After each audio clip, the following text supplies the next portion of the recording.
yeah, welcome back everybody to Three Things with JR. That's right, I am talking over the introductory music, the Three Things with JR theme song. I am talking over it on purpose. I'm doing some funky stuff with production this week, and if you hate it, you should tell me, because if not, I might keep doing it. And if you love it, you should tell me, because I might keep doing it. Either way, you should let me know if you like some of the stupid stuff I'm going to try in this episode. There's not a ton of stuff, but there's stuff. I've been really diving into some of the things my audio editing software can do now that I have learned a little bit about compression. Compression is what makes my voice sound ballsy, like it has gravitas, and it is definitely better. For the first time in a long time, a couple days ago, I listened to my own podcast on Spotify just to hear the changes that I've been making, with the help of Gary Hawthorne from the band Big. He knows a lot more than I'll ever know about mixing and mastering and compression and delays and reverbs and all that kind of stuff, just because he's been doing it forever. And I called him the other day and said, all right, tell me how to do this compression thing. And it's just a couple buttons I got to hit, and it takes my voice and it goes from just sounding normal to sounding freaking awesome. And so I'm using compression now, and that's cool.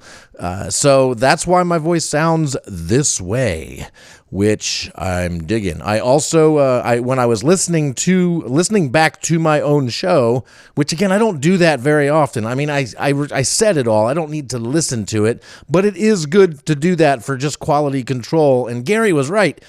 The first time I threw compression on it, oh my gosh, my voice sounds amazing. And then I get to the ad in the middle of the show, which I had not re-recorded yet with compression. And so it was like the old version of how I sounded, which did not sound great. It was like the ad just kind of disappeared. It was just not loud. It wasn't clear. It wasn't ballsy. And so I have, as of tonight, I have re-recorded the ad. So hopefully when we get to the ad in the middle there, you will notice that it sounds better. Hopefully all of the little musical stingers that I've got lined up here will sound better. And I'm learning a little bit about production. One of the things I did notice when listening back to my show was that you're hearing lots of lip smacking, stuff like that. I have been really cognizant of reducing how often I say and working on it. It's not completely gone, and now that I've said that, you're going to be listening for it, and hopefully you won't hear very much of that. However, you might hear some lip smacking. That's the next thing I'm kind of working on, reducing that without having to edit it out, because I do not want to go back and edit out all of the weird sounds that you might hear as I'm recording the show. So less or fewer uhs and ums, and hopefully less lip smacking. This badass microphone that I use sort of picks up everything, and then compression kind of takes it to the next level. So we're going to see what we can do about all of that. Thank you for listening to this show. I know there's people out there that listen. I didn't even post a thing on Facebook last week alerting the masses to the fact that I had a new episode, and that would be the main reason hardly anybody listened to that episode. So if you're listening to this episode, because I'm definitely posting about it on Facebook, so far my only publication, my only promotion of the show is just posting on Facebook. If you are listening to this show for the first time, you should go back and listen to episode 44 from last week, from February 9th. And it was fun. It was a fun episode, and only a handful, like barely more than a handful, like literally a couple more than 5 people listened to episode number 44. And I would love it if more of you went back and listened to it, because it's out there, everybody. If you are subscribing, you should get some sort of an alert that there's a new episode out. If you are following, subscribing, whatever your podcast player does, do that so you'll know when there's a new episode, and you don't need me to remind you on Facebook. And so right now, stop this episode, go back and listen to episode 44. Not that there's anything connected about them. It's just that you should listen to them in order. It's you'll hear the evolution of how I am hopefully improving the sound of this podcast. You can listen to it on most of the podcast platforms, Spotify being the big one, Google, Apple, all the main ones are out there. You can listen to this episode or this show on just about any of them. The website I use to upload this podcast is called anchor.fm. It looks like they are now maybe owned by Spotify, which is fine by me. I'm a Spotify fan. But the show is, what was I going to say? I lost my train of thought. Anchor, Spotify, what am I saying? What am I doing? Back to my notes. Yeah, Anchor is the website where this thing gets loaded. You can listen to it right on Anchor. You can download the Anchor app, I think, and listen to it there. And if you do that, you can also support this podcast. It's built right into the Anchor platform. If you go to anchor.fm/3thingswithjr, all one word, no spaces or dashes or dots, just anchor.fm/3thingswithjr. That's my page. That's where you'll find this episode and all previous episodes, and it's where you can click on support, and you can just throw money at me, and it will all, 100% of it, will get used to make this podcast. I will put it towards new equipment, a new mic stand that's going to be better than this mic stand, just whatever can be purchased to make this show better. So far, I have not made any real money making this show. I've made a little bit. There's literally money in Anchor's bank account that I could cash out if I wanted to, but I'm kind of embarrassed to even tell you the number. After almost a year of doing this show, I have made just over $12. So, but that's it's $12 I didn't have before I made this show. So there you go. All right, we should probably get into the things. Thing number one. Thing number one is Don and Mike. Don and Mike is a radio show, or was a radio show based out of the Washington, D.C. area.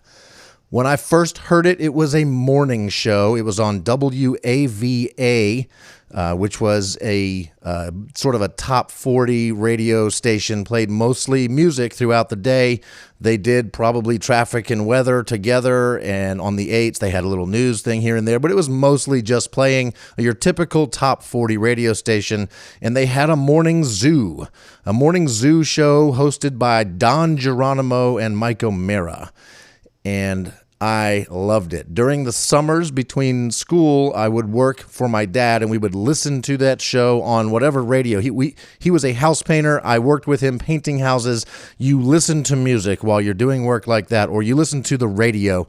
And listening to Don and Mike was basically as consistent as the sun coming up. So that was my favorite way to start the day. They were on from before I woke up until 10 in the morning, and they were forced to play music, but in between songs, they would do fun stuff, play games, take calls, play sound effects. They would do impressions. They would just have a lot of fun on the radio. They were irreverent, and they were awesome. They are mostly responsible for my desire to be on the radio. Don Geronimo specifically. I love his approach to radio. In many ways, it was similar to Howard Stern. And by that, I mean, he's not just the on-air voice talent. He's a radio guy. He knows how to actually make the radio station work. He operates the board. He's in control of every sound that plays on the show and when it plays and at what volume it plays. He knows exactly how to make the show sound the way it sounds. Just like Howard Stern, he's very much the same thing. He's operating his own board, the level of everything. Everything that you hear on that show, you hear it because Howard Stern or Don and Mike made it possible for you to hear it, and it was in total control of how it sounded. That's my favorite kind of radio person, and Don Geronimo was awesome at that, and his show the Don and Mike show. He's the main guy, the radio guy. Mike O'Meara he's really just the voice talent, the personality. He did impressions. He was hilarious. Very different from Mike in personality, different from Don in personality.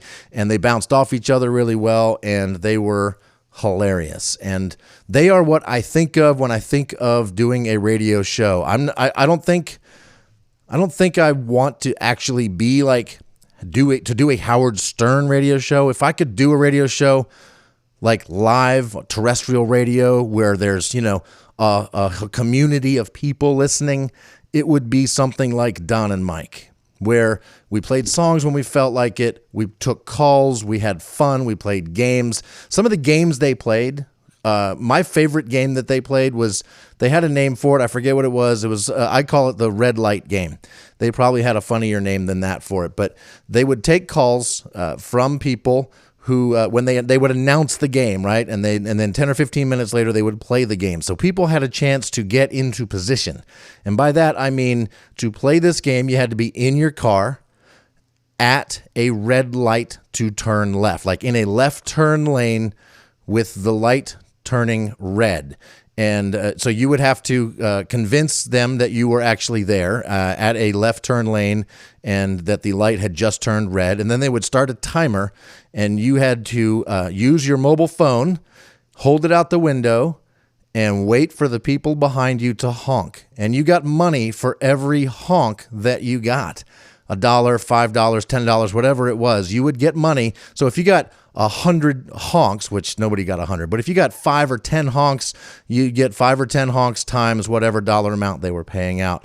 And that seems easy enough, as annoying as that would be for anybody behind them in the light. That was hilarious for us on the air, partly because the people that would play the game would often honk their own horn in order to bump up the number of honks that they got. But Don and Mike were like, you were expected this to happen because Don and Mike would bust you on that hard. Like, they would make you honk your horn first, and then that way they would know what your horn sounds like, and then that way they could bust you when you honked your own horn, and people would deny it, and it was, hilarious. I don't know if it sounds hilarious as I'm describing it. However, it makes me laugh just thinking about it. They would also have a game called Make Rob Laugh. They had a producer named Rob A, and callers would call in, and they were not screened callers. Just anybody could call in.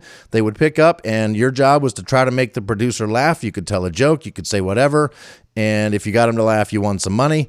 And most of the callers were just absolutely awful, and that was better than the one that actually made them laugh, because Don and Mike would just make fun of you. It was great. They were always playing sound effects. They had little clips from movies and TV shows and famous people, David Letterman and Alex Trebek, and they played low-budget Jeopardy, which was hilarious because Mike was always a funny character, like Jack Kent Cook, John Kent, whoever, the guy that owned the Redskins there for a long time. He would impersonate him and play a low-budget Jeopardy, which was awesome. The callers were awful. They didn't play much music. Once they got, I should mention, by the way, that they transitioned from being a morning show to being an afternoon drive time show, meaning they would come on the air about 2 or 3 in the afternoon and go until about 6 or 7. And they also changed radio stations from WAVA to WJFK, which was the same radio station that was broadcasting Howard Stern in D.C., G. Gordon Liddy in the middle of the day, sports junkies at night, things like that. But for me, the highlight of the day was by far the Don and Mike show in the afternoon. When I wasn't working for my dad, I would come home from school with my friend Chris, and we would literally sit in my living room listening to the Don and Mike show from the minute we got home until as long as, there we go, for as long as we could, for hours usually, off until the end of the show. We would drive around just to have something to do while we're listening to the show, so we could be in the car listening and just driving around. Like, it was a big deal for me and my friends to listen to Don and Mike. And I dearly miss this show. Don, he often had his wife and his son on the show. They would call in from home and he would talk to them and it would be funny. Frida, his wife, his son Bart. We kind of basically heard him grow up for years on the show. Sadly, Don's wife Frida died in a tragic car accident, and the show was never quite the same after that. Don finally left the show. He's done a couple things since, but it's actually hard to find anything about him currently here in 2021. He was doing some sort of strange, weird podcast thing for a little while there, and I didn't know that. If I had known, I would have been listening to it, but I didn't know until now, and it seems impossible to find on the internet anywhere. However, if you do go to YouTube, you can find clips of Don and Mike. That just Google Don and Mike Show or put that into the search engine on YouTube, and you'll find clips of the show. You'll find some low-budget Jeopardy, some Make Rob A laugh, things like that. I highly recommend it. If you're into radio at all, check out the Don and Mike Show. It was an influence on me and my sense of humor and what I think is funny, what I think sounds funny, specifically when it comes to radio. And I would just love to be able to do that. I would need an entire studio, though, to make it happen. And that would be cool, but I don't have that. So I'm still learning how to throw sound effects in, as you may have noticed, and I'm going to be trying to do that a little bit more. So that was thing number one. The Don and Mike Show is a major inspiration for me in my life, and I miss it dearly. I wish it was still on the radio. I would love to listen to Don Geronimo and Mike O'Mara. All right, that was thing number one. Let's get into the ad, the newly recorded, compressed ad. Here we go.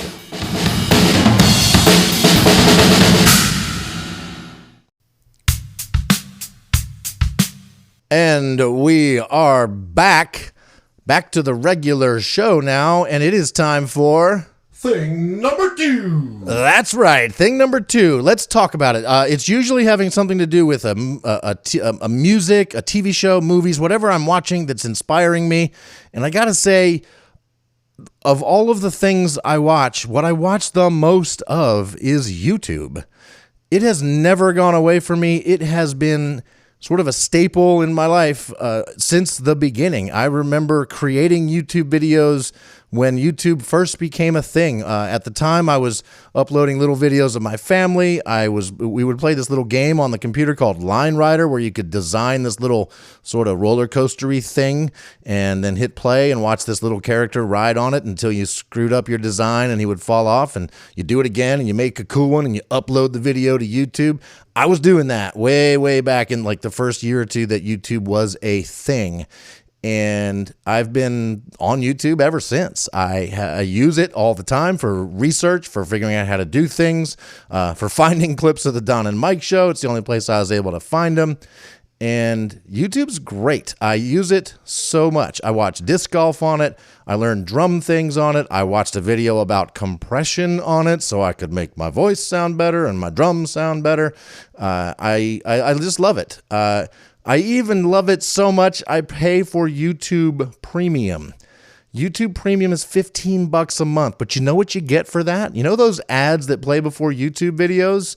Yeah, they don't play on YouTube Premium, which some of you, especially if you're local here to Charlottesville, you might be thinking, isn't JR in a YouTube ad? Yeah, for work, we filmed an ad where I am featured in it talking about some of the services offered by the Crutchfield, the store here in Charlottesville. And if you're anywhere near Charlottesville, depending on if we're advertising right then or not, you're going to see me in a Crutchfield ad on YouTube. It'll play before your video plays. And if you subscribe to YouTube Premium, you won't have to see my ad or any other ads. Videos just start playing. And you can download videos to watch them offline later, which is great if you're flying somewhere. I know it sounds like YouTube is paying me to tell you this, but if YouTube saw my listenership, if you knew what my listenership is on this show, you would know that they're definitely not paying me to do this ad. I'm just telling you, YouTube still kicks ass. If you are at all interested in seeing some videos of the old me, the me that was raising a family with my ex-wife and our 2 kids and all the stupid stuff we did, I threw a ton of videos up on YouTube in those years of my life. And I am both cringing at the idea of you, random 3 Things with JR listener, going and finding those videos and listening and watching them. And I'm also kind of excited for you because I think there's some hilarious stuff in there. Keep in mind, this is all standard definition stuff. It's going to be old and blurry and not great. And it's, again, the old me. I'm a very different person today than I was when I made those videos. In many ways, in many other ways, I'm very much the same person. I very much could do those things again. I just probably wouldn't. That's how I've changed. But if you want to go see the videos that my family and I, mainly I, uploaded to YouTube, go to youtube.com/astoff, ASTOFF, youtube.com/ASTOFF, and you will see all of the crazy stuff I put on YouTube back in the day. And feel free to comment on it, have some fun. I still get notifications from YouTube. I got one literally yesterday. I got an email where they had let me know that there was a copyright claim on my videos, on one of my particular videos. That's because back then I had no idea how it worked with the legalities of using music and such. I just put whatever song I wanted in whatever video I was making. It was a video of Chester skiing or snowboarding, or Allison snowboarding, or me, or doing whatever. I would go find music that seemed to fit. And if you do that, you actually are supposed to get permission and or pay for it.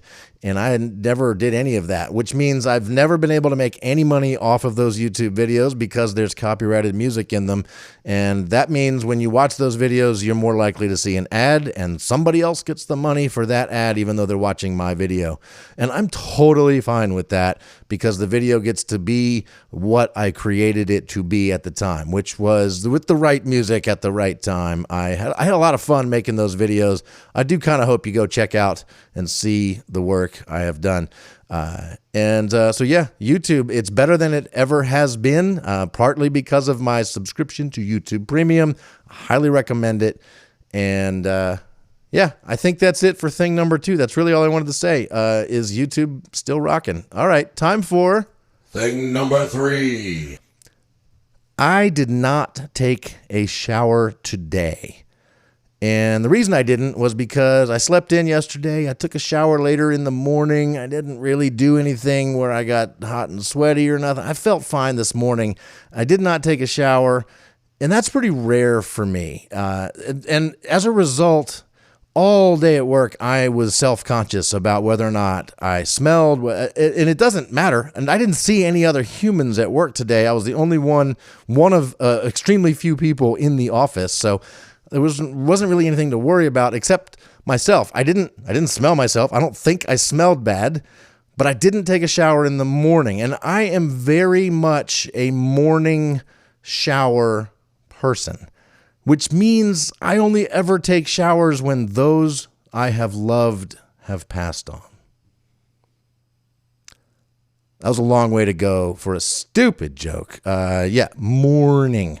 I only take showers when I'm mourning. Get it? You got it. I didn't have to explain it, but I did because I couldn't hear you laughing because I'm sitting here alone in my bedroom recording a podcast and you're at home listening. But seriously, I was thinking about showers today and I thought of that and I knew it was going to be thing number 3. And I was just thinking about it more like when I really do take showers every morning as opposed to in the evening. However, if you have a job, like that's an indication that my job is not one that requires much in the way of physical exertion because I don't feel the need to shower when I get home. I'm just as clean then as when I went to work. Well, maybe not quite, but almost. So I shower in the morning so that I smell good and am clean at work. And for folks that have a very different style of job, Kiki, my girlfriend, works outside with horses all day. She comes in stinking. She takes a shower in the evening, and that just makes sense. Anybody that's out there getting actual, work dirty, they're going to be an evening showerer. And who gives a shit when you take a shower? That's the point. The thing number 3 is just about stupid, silly stuff, and that's what I was thinking about today, is that I'm a morning shower person. I only take showers when someone I loved has died. Don't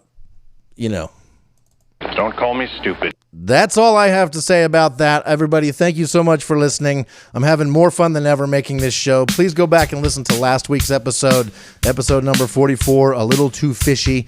This is episode number 45 of 3 Things with JR. That's all I have to say for you today. Thank you again for listening. I'll be back next week. Have a wonderful day. I love you all. Drum solo time.